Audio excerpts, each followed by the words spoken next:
السلام علیکم ورحمۃ اللہ وبرکاتہ۔ ان الحمد للہ نحمده ونستعینه ونستغفره ونعوذ باللہ من شرور انفسنا ومن سیئات اعمالنا، من يهده الله فلا مضل له ومن يضلل فلا هادي له، وأشهد أن لا إله إلا الله وحده لا شريك له، وأشهد أن محمدا عبده ورسوله۔ يا أيها الذين آمنوا اتقوا الله حق تقاته ولا تموتن إلا وأنتم مسلمون۔ يا أيها الناس اتقوا ربكم الذي خلقكم من نفس واحدة وخلق منها زوجها وبث منهما رجالا كثيرا ونساء، واتقوا الله الذي تساءلون به والأرحام، إن الله كان عليكم رقيبا۔ يا أيها الذين آمنوا اتقوا الله وقولوا قولا سديدا يصلح لكم أعمالكم ويغفر لكم ذنوبكم، ومن يطع الله ورسوله فقد فاز فوزا عظيما۔ أما بعد فإن خير الحديث كتاب الله، وخير الهدي هدي محمد صلى الله عليه وسلم، وشر الأمور محدثاتها، وكل محدثة بدعة، وكل بدعة ضلالة، وكل ضلالة في النار۔ فأعوذ بالله السميع العليم من الشيطان الرجيم، بسم الله الرحمن الرحيم۔ يا أيها الذين آمنوا قوا أنفسكم وأهليكم نارا وقودها الناس والحجارة عليها ملائكة غلاظ شداد لا يعصون الله ما أمرهم ويفعلون ما يؤمرون۔ سبحان ربك رب العزة عما يصفون، وسلام على المرسلين، والحمد لله رب العالمين۔ ربنا ظلمنا أنفسنا وإن لم تغفر لنا وترحمنا لنكونن من الخاسرين۔ ربنا آتنا في الدنيا حسنة وفي الآخرة حسنة وقنا عذاب النار۔ رب اشرح لي صدري ويسر لي أمري واحلل عقدة من لساني يفقهوا قولي۔ رب زدني علما، رب زدني علما، اللهم رب زدني علما۔ لائق قدر حاضرین جمعہ، عزیز بچوں، بزرگوں، نوجوان ساتھیوں، میری ماؤں، بہنوں، بیٹیوں، تمام قسم کی حمد و ثنا، عظمت و کبریائی، بڑائی و بزرگی اسی رب دو جہاں کے لیے لائق و سزاوار ہے جو پوری خلقت کا تن تنہا خالق و مالک، مربی و پالنہار ہے۔ لاکھوں کروڑوں درود و سلام نازل ہوں نبی اکرم محمد صلی اللہ علیہ وسلم پر، جن کو اللہ عز و جل نے اس دنیا فانی کے اندر سب سے مکرم اور محترم انسان بنا کر کے مبعوث کرنا ہے۔ حاضرین، آج کے اس خطبہ جمعہ کے حوالے سے قرآن مقدس کی ایک آیت کریمہ تلاوت کی گئی۔ اللہ تعالیٰ سے دعا کو کہ رب العالمین مجھ کہنے اور تمام سننے والوں کو اس پر کما حقہ عمل کرنے کی توفیق عنایت فرما، آمین۔ حاضرین جمعہ، اس دنیا کے اندر اللہ رب العالمین کی بے شمار نعمتیں موجود ہیں، لیکن اللہ رب العالمین نے دو نعمتوں کا خاص ذکر کیا کہ دو نعمتیں ایسی ہیں کہ اگر اس دنیا کے اندر کسی شخص کو میسر ہوتی ہیں تو چاروں طرف اس کے خوشحالی ہی خوشحالی، روشنی ہی روشنی ہوتی ہے، اور اگر وہ دو نعمتیں اگر کسی شخص کے حصے میں نہیں آتی تو بالکل اسی کے برعکس ہوتا ہے کہ ہر طرف اندھیرا اور اندھیرا اور اندھیرا ہی ہوتا ہے۔ نبی اکرم صلی اللہ علیہ وسلم کی حدیث کے حوالے سے جب بات کرتے ہیں تو دو چیزیں کھل کر کے سامنے آتی ہیں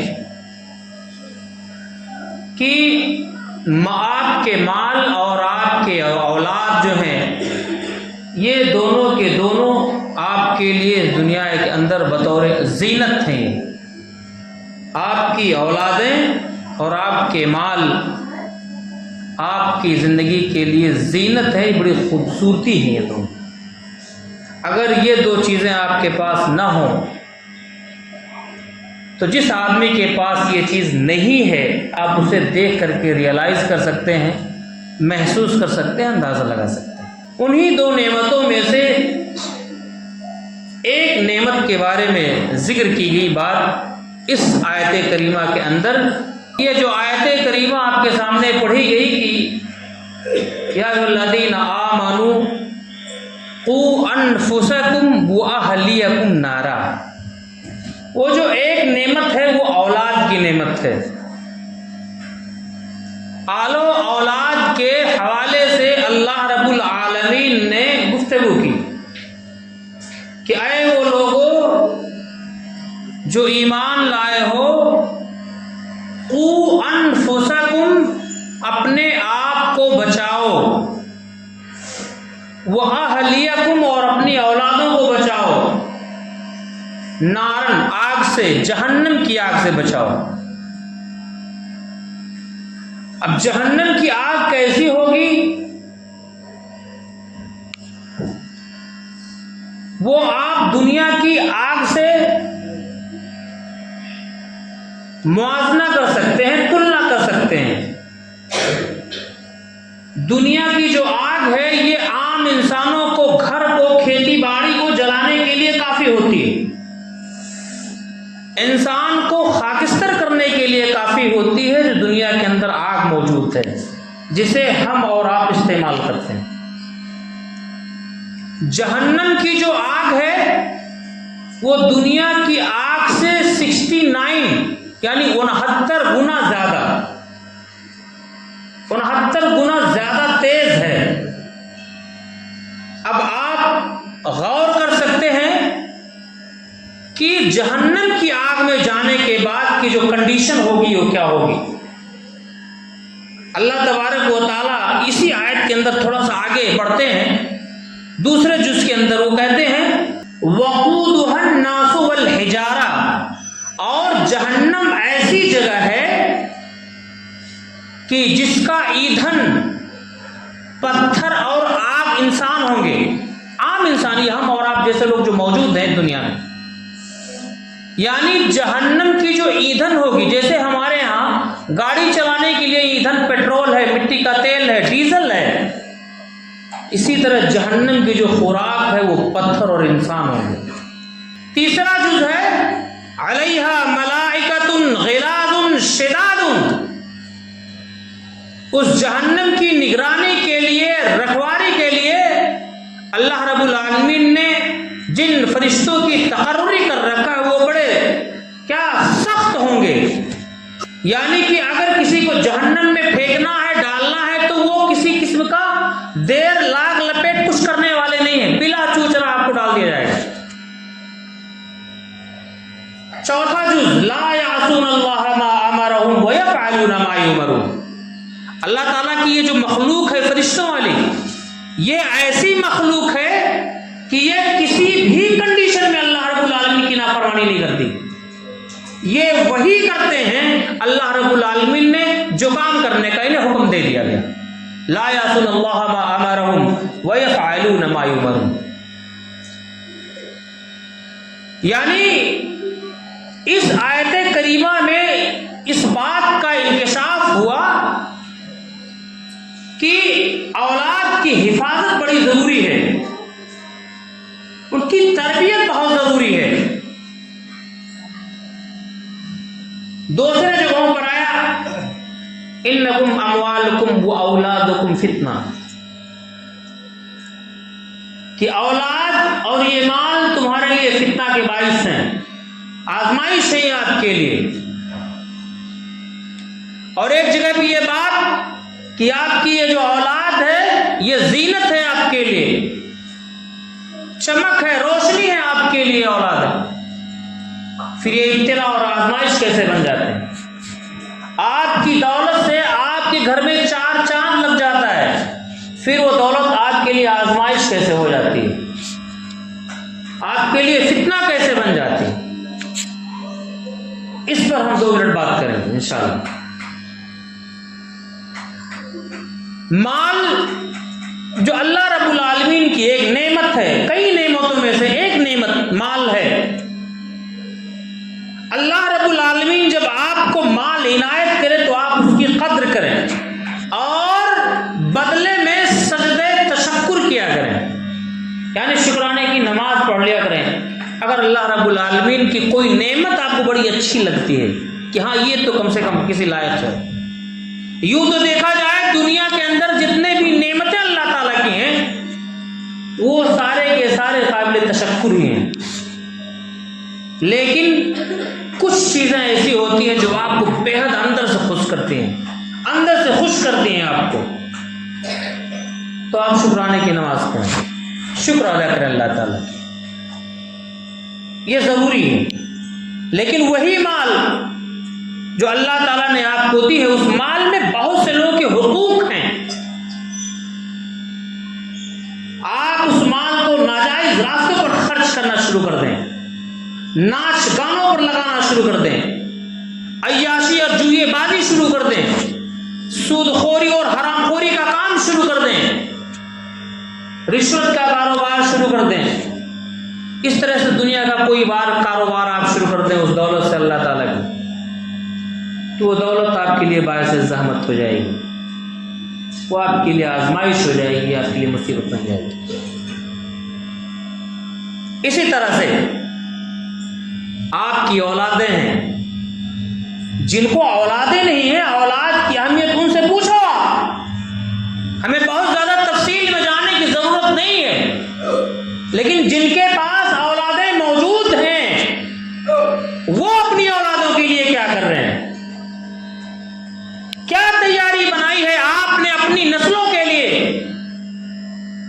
کون سی چیز ہے جو بیلنس کرتے ہو آپ اپنی اولادوں کے لیے اچھے مکانات بناتے ہیں، آپ اچھا بیاپار، اچھا بزنس کھڑا کرتے ہیں آپ، کہ آپ کی زندگی نہ رہنے کے بعد آپ کی اولاد سکون و اطمینان سے رہ سکے، اور ہونا بھی چاہیے۔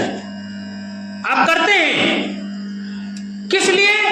اس 40 سے 60 سالہ زندگی کے لیے لگاتار محنت اور محنت ہی کرتے جاتے ہیں آپ اپنی اولادوں کے لیے۔ لیکن جس کے بارے میں ذکر آیا خالدین فیہا ابدا، اس دنیا کے بارے میں آپ نے کیا تیاری کی ہے جہاں ہمیشہ رہنا ہے، موت ہی نہیں آنی۔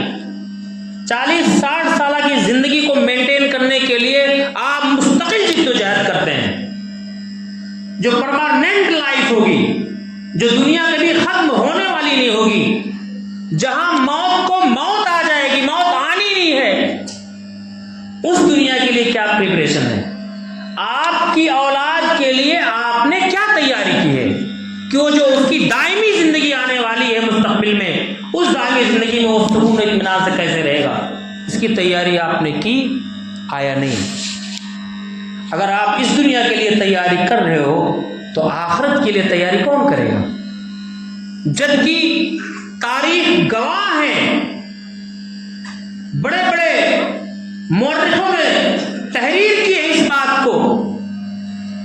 نبی اکرم صلی اللہ علیہ وسلم کی مکمل زندگی موجود ہے یہاں، کہ جو والدین ہوتے ہیں یہ اولاد کی سب سے پہلی درسگاہ اور سب سے اچھی درسگاہ ہوتی ہے، سب سے پہلی اور سب سے اچھی درسگاہ ہوتی ہے، سب سے اچھے ٹیچر والدین ہوتے ہیں۔ آپ کی اولادیں سب کچھ آپ سے سیکھتی ہیں۔ وقودها الناس والحجارہ کا جو معاملہ ہے، اس سے پہلے کا جو جز ہے کہ قوا انفسکم واہلیکم نارا، آگ سے بچانے کے لیے جو پریپریشن آپ کو کرنی ہے وہ کیسے کرنی ہے؟ چونکہ آپ کی اولادیں آپ کے آئینہ ہیں، جو آپ ہے وہی آپ کی اولادیں ہوتی ہیں۔ آپ گھر کے اندر خوبصورت ماحول بنا کر رکھیں، بچہ اچھا رہے گا۔ گھر میں گالیاں بکیں، لڑکا گالیاں سیکھے گا، گالی نہ دے لیکن بڑا ہونے کے بعد وہ دے بھی سکتا ہے۔ اسی طرح سے گھر کے اندر اگر ماحول اچھا بنا کر رکھتے ہیں، ادب کے دائرے میں رہتے ہیں، بیوی کے آداب کو جانتے ہیں، والدین کے آداب کو آپ جانتے ہیں، بچوں کے آداب کو جانتے ہیں کہ ان سے کیسے بات کرنی ہے، کیسے گفتگو کرنی ہے، آپ کا ننھا بچہ سنے گا، سیکھے گا، تہذیب کے دائرے میں بات کرے گا۔ اسی طرح آپ کی ذمہ داری بنتی ہے کہ آپ اپنی اولادوں کی تربیت کے لیے کون سا اقدام کر رہے ہیں؟ آپ ان کی جو تعلیمات ہیں، ذہنی تعلیمات ہیں، جو دینی تعلیمات ہیں، ان پر آپ کی نظر کیسی ہے؟ کیا آپ اپنی اولادوں کو اس طرح کی تعلیم دے رہے ہیں یا اس طرح کے کسی ادارے میں بھیج رہے ہیں جہاں سے وہ تہذیب اور ادب سیکھ رہا ہو؟ اگر آپ نے تہذیب اور ادب سیکھنے والے ادارے میں اپنے بچے کو بھیجا ہے، اپنی اولاد کو بھیجا ہے، تو وہ تہذیب و ادب سیکھے گا۔ دینی درسگاہ میں آپ نے بھیجا ہے تو وہ دین سیکھے گا۔ نبی اکرم صلی اللہ علیہ وسلم کی فرمودات، اللہ رب العالمین کے کلام کو سیکھنے والے جگہ پر آپ نے بھیجا ہے، وہ تو حدیث و قرآن کو سیکھے گا۔ تو ظاہر سی بات ہے جب وہ قرآن و حدیث سیکھے گا تو وہ آداب زندگی بھی سیکھے گا، اور جس کے پاس آداب زندگی ہوگی اس سے زندگی میں غلطی ہوگی نہیں، وہ غلطیوں سے بچتا رہے گا اور بچتا رہے گا، حتی الامکان بچتا رہے گا۔ یہ ٹیکٹکس ہے لائف کی، یہ ایک ایسا ٹرنر ہے جہاں پر گھوم کر کے سب کو آنا ہوتا ہے۔ اور اگر ہماری اولادیں دینی تعلیمات سے آراستہ نہیں ہیں، قرآن و حدیث کو نہیں جانتی ہیں، آداب زندگی نہیں جانتی ہیں، والدین کی اہمیت نہیں جانتی ہیں، تو ظاہر سی بات ہے پھر آپ شکار ہوں گے اپنی اولادوں کے، اور اسی طرح سے ماں باپ کی بھی ذمہ داریاں آتی ہیں کہ اگر والدین بے نمازی ہیں، دھت باز ہیں، گھر میں گالیاں بکتے ہیں، اوٹ پٹانگ حرکتیں کرتے ہیں، تو اولادیں آپ سے ہی سیکھتی ہیں۔ آپ گالی دیتے ہو، آپ کی اولادیں گالیاں سیکھتی ہیں۔ آپ نماز نہیں پڑھتے ہو، آپ اپنی اولادوں کو تربیت نہیں دے پاؤ گے کہ آپ جا کر کے نماز پڑھو۔ شرط یہ ہے کہ آپ نماز پڑھو گے، اولادیں آپ کے پیچھے آئیں گی، کیونکہ بچے آئینے ہیں آپ کے، یہ ہماری ذمہ داری ہوتی ہے۔ اسی طرح سے ہر ایک کو، ہر ایک شخص پر لازم ہے کہ وہ اپنی سب سے پہلے اپنی اصلاح کرے اور اس کے بعد اپنی اولادوں کی اصلاح کرنی شروع کرے۔ جب دونوں کی اصلاح ہو جائے گی تو دونوں کے دونوں جہنم کی آگ سے بچ جائیں گے، ہے کہ نہیں؟ اسی طرح سے نبی اکرم صلی اللہ علیہ وسلم نے جب رب العالمین کی الوہیت کا اعلان کیا تو پورے خاندان کو بلایا، اپنے پورے خاندان کو بلایا اور نام لے لے کر کے پکارا کہ آپ راہ راست پر آ جاؤ۔ اگر آپ راہ راست پر نہیں آتے ہو تو کل قیامت کے دن میں آپ کی کسی طرح کی کوئی حفاظت نہ کر سکوں گا۔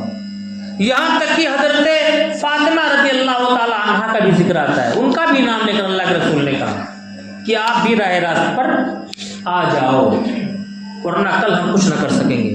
ایک نبی، ایک پیغامبر اپنی اولاد کے لیے، اپنے آل، اپنے خاندان کے لیے بات کہہ رہا ہے۔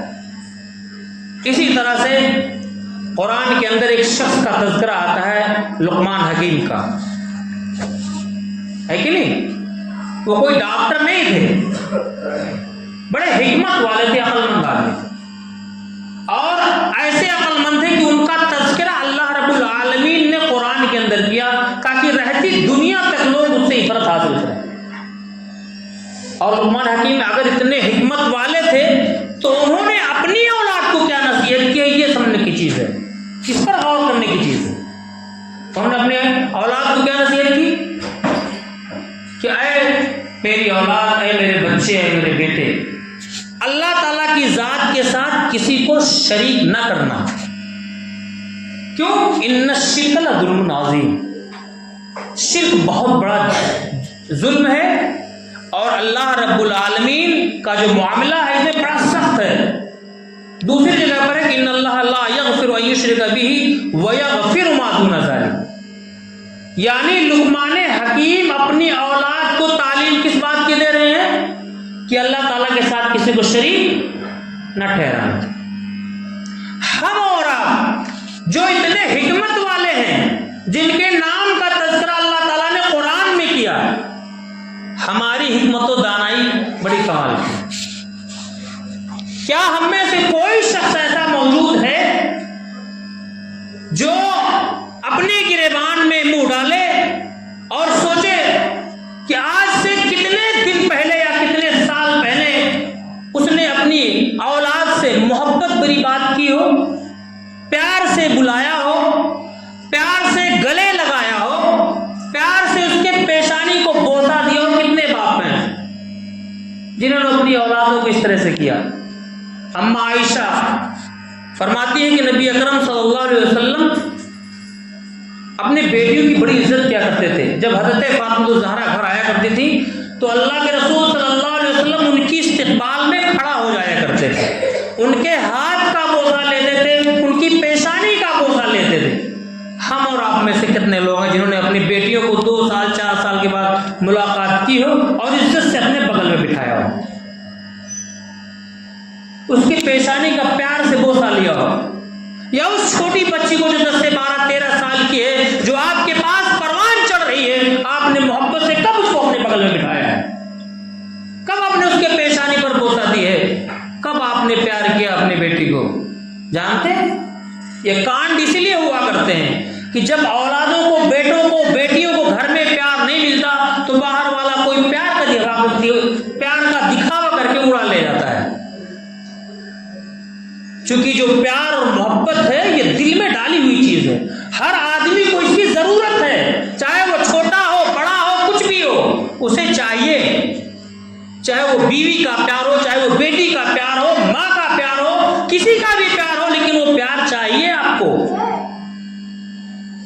اور وہ جب اولاد کو نہیں ملتی تو کسی کی بھی محبت، چاہے وہ ریا ہو چاہے وہ دکھاوا ہو، وہ اس کی شکار ہو جاتی ہے، چاہے وہ آپ کا بیٹا ہو چاہے وہ آپ کی بیٹی، اور دونوں آپ کے ہاتھ سے نکل جاتے ہیں۔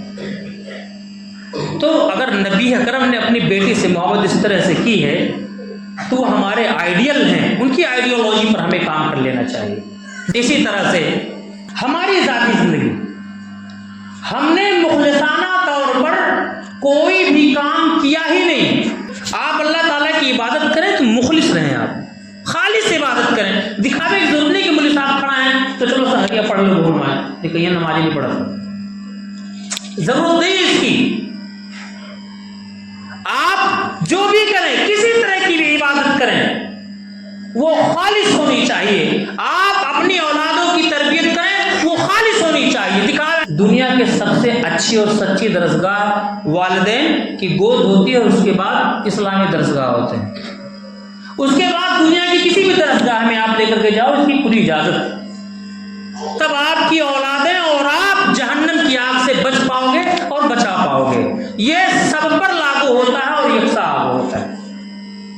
لہذا یہ وقت کی ضرورت ہے کہ ہم اور آپ اللہ رب العالمین کے فرمان اور نبی اکرم صلی اللہ علیہ وسلم کی حدیث پر عمل کریں، قرآن و سنت پر عمل کریں، نماز کے پابند بنیں، اولادوں کی تربیت کا خاص لحاظ اور خیال رکھیں، جو بھی کام کریں مخلصانہ انداز میں کریں، دکھاوے اور ریاکاری کی وہاں ضرورت نہیں۔ آپ مخلص ہوں گے، اللہ رب العالمین اس کا اجر اور اس کا ثواب آپ کو انشاءاللہ العزیز عنایت کریں گے۔ چیزیں دکھتی نہیں ہیں، اور جو چیزیں دکھتی نہیں ہوتی وہ بڑی قیمتی ہوا کرتی ہیں، آپ جانتے ہیں، اس پر بحث نہیں کر سکتے، بالکل وقت نہیں ہے کہ جو چیزیں دکھتی نہیں ہیں وہ بہت قیمتی ہوتی ہیں۔ اسی طرح سے بہت سی چیزیں ایسی ہیں جو نہیں دکھتی۔ اللہ تعالیٰ کے دو فرشتے ہمارے کندھوں پر رہتے ہیں، نہیں دکھتے، بڑے قیمتی ہوتے ہیں، اتنے کہ ہم سوچ بھی نہیں سکتے۔ ہر وہ چیز یہاں موجود تحریر ہوتی ہے، ہر وہ چیز، آپ کا ایک ایک پل ایک ایک سیکنڈ نوٹ ہوتا ہے۔ اسی طرح سے بہت سی ایسی چیزیں اللہ تعالیٰ کی عنایت کرتا جو ہمیں اور آپ کو نہیں دکھتی لیکن وہ بڑی انمول ہوتی ہیں، جیسے آپ کی روح نہیں دکھتی ہے کہ نہیں، سانس لے تو آکسیجن نہیں دکھتا، ہوائیں نہیں دکھتی ہیں، بہت سی چیزیں ایسی اللہ تعالیٰ کی عنایت کرتا جو نہیں دکھتی، بڑی انمول ہے۔ اس پر بھی انشاءاللہ اللہ کی گفتگو ہوگی۔ آخر میں دعا ہو کہ اللہ رب العالمین ہمیں اپنے اولادوں کی صحیح تربیت کرنے کی توفیق عنایت فرما، اللہ رب العالمین ہمیں قرآن و سنت پر عمل کرنے کی توفیق عنایت فرما۔ آمین۔ اقول قولی ھذا استغفر اللہ لی ولکم ولسائر المسلمین وما علینا البلاغ المبین۔ آمین۔